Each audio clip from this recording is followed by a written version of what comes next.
The soul, a biblical and scientific refutation of mystical claims. Mystical and esoteric teachings often propose that the soul is an immaterial energy or substance that separates from the body after death, continuing its existence in various spiritual planes or undergoing cycles of reincarnation. Such views are fundamentally flawed when examined through the lens of modern physics, ancient philosophy, medical science, and biblical teaching. This article will systematically refute the notion of an immortal or independent soul, demonstrating that the soul is not a separate entity, but simply a function of the living body. 1. E equals squared, the relationship between matter and energy.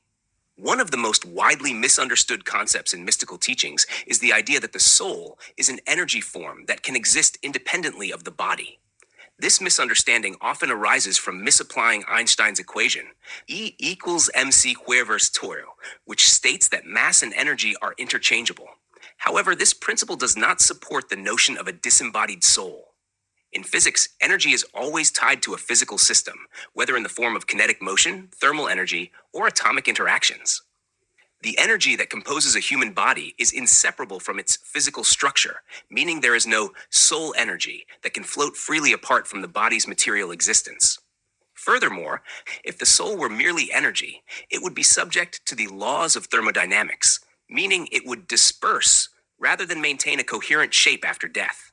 Thus, the claim that the soul retains the body's shape as some kind of ethereal duplicate contradicts the basic principles of physics. 2. Epicurus, the soul as atoms of the body. The Greek philosopher Epicurus, 341 to 270 BCE, also rejected the idea of an immortal soul. He argued that everything in the universe, including the soul, is composed of atoms. In his materialistic philosophy, the soul is simply a collection of fine atoms dispersed throughout the body, responsible for sensation and thought. When the body dies, these atoms disperse into the environment, just like the rest of the body's matter, meaning there is no conscious afterlife. Epicurus's view aligns with observable reality. The mind and consciousness are dependent on the physical body, and when the body dies, all mental functions cease. His materialist explanation directly contradicts mystical claims of the soul as an independent energy form. 3. Modern medical science. Consciousness as a property of the brain. Medical science provides further evidence against the idea of a separable or immortal soul. Consciousness is a product of brain activity, as demonstrated by extensive neuroscientific research. Brain damage and consciousness. When specific areas of the brain are damaged, aspects of consciousness, memory, personality, perception are lost or altered. If the soul were an independent entity responsible for thought and identity, then severe brain injuries would not affect personality or cognition. Yet, we observe that they do. Anesthesia and unconsciousness. When a person is put under general anesthesia, all conscious experience ceases. If the soul were an immaterial consciousness capable of independent thought, it should remain aware even when the brain is rendered inactive.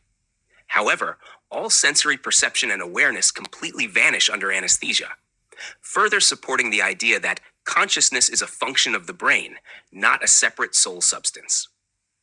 Death and brain activity. At death, the brain ceases to function, and with it, all conscious thought ends. There is no scientific evidence of consciousness persisting outside the body. Claims of near-death experiences, NDEs, are best explained as hallucinations caused by oxygen deprivation and neurochemical responses rather than proof of an afterlife. Thus, modern science overwhelmingly demonstrates that consciousness is an emergent property of the physical brain, not an immaterial soul capable of independent existence. Top 4. The Bible. The soul is not immortal. Unlike Greek philosophy and mystical traditions, the Bible does not teach that the soul is an immortal entity separate from the body. Instead, the Bible defines the soul as the physical, living being itself, not an immaterial essence. The soul is the breath of life, oxygen in the blood.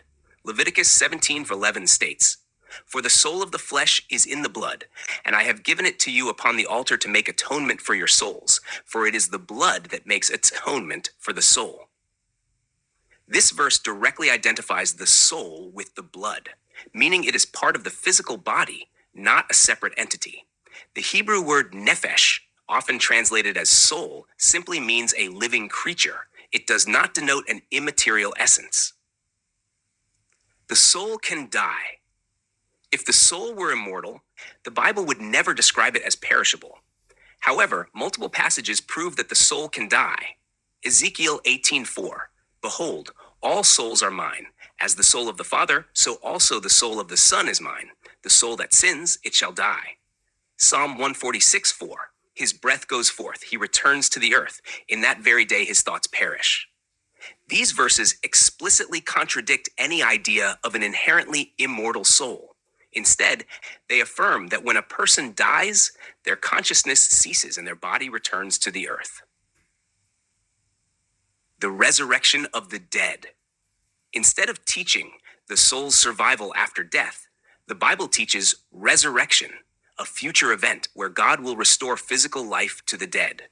Daniel 12, "And many of them that sleep in the dust of the earth shall awake, some to everlasting life, and some to shame and everlasting contempt." John 5:28-29, "The hour is coming in which all who are in the graves shall hear his voice and come forth." These passages confirm that the dead do not immediately transition into another existence, but await resurrection at the end of time. Conclusion: the soul is not an independent or immortal entity. 1. Physics, E equals c squared. Energy is always tied to physical matter. No evidence supports the idea of an immaterial, conscious soul. 2. Epicurus, the soul is composed of atoms and disperses at death, meaning no personal survival after bodily death. 3. Medical science, consciousness is a function of the brain. When the brain ceases, thought and awareness cease. 4. The Bible, the soul is not immortal. It is the physical, breathing life of a person, and it can die. Resurrection, not disembodied existence, is the hope for the future. Mystical claims about the soul as an energy form that escapes the body or ascends to other realms are completely unsupported by both science and scripture. The truth is clear. The soul is the living, breathing person, and death is the end of consciousness until resurrection.